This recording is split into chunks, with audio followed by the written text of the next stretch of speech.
These horrible crimes, all because of the backlog and how one of his victims finally got justice more than a year after she was attacked. The beauty of the Lake Howard boat ramp hasn't changed. But one victim says what happened there on June 12, 2003 is seared into her memory forever. 14 years later, the trauma she endured hasn't gone away. With a knife to her throat, the Winter Haven police report says the victim was told, "You'll do what I want or else I'm gonna hurt you."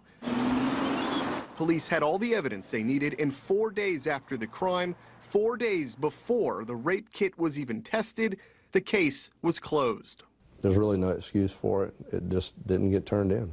As that sample sat on their evidence shelf, Stephen Baruti was collecting mugshots, calling the Polk County Jail home, spending nearly a year and a half behind bars for aggravated assault with a deadly weapon, domestic violence, and battery, just to name a few.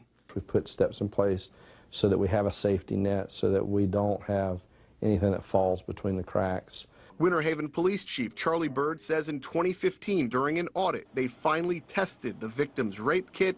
The DNA pointed to Baruti. Police found him at his home just a few miles from the boat ramp. Bird says even if the kit was tested during their initial investigation, Baruti's DNA wasn't in a national database until 2011. And there's a lot of shame. I have yet to have a single victim not feel embarrassed. Karen Lay is the Rape Recovery Program Director for Peace River Center. She says the failure of law enforcement not testing kits has created a crisis for victims of sex crimes. Of 100 rapists out there, only 3 ever see jail time. That's 97% get away with it.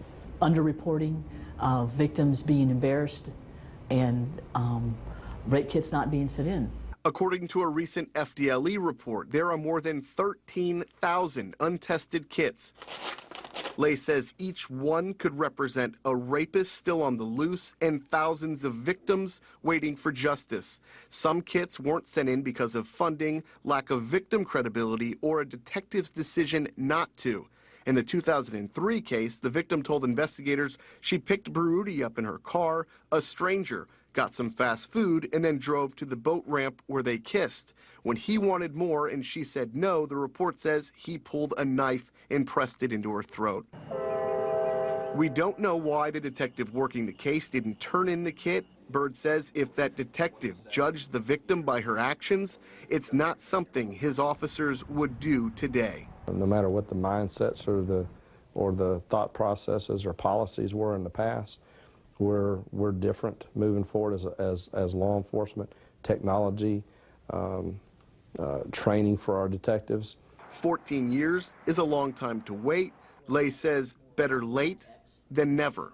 The opportunity for that person to, like I said, see justice done, to feel vindicated that yes, this really did happen, I think that's important for victims.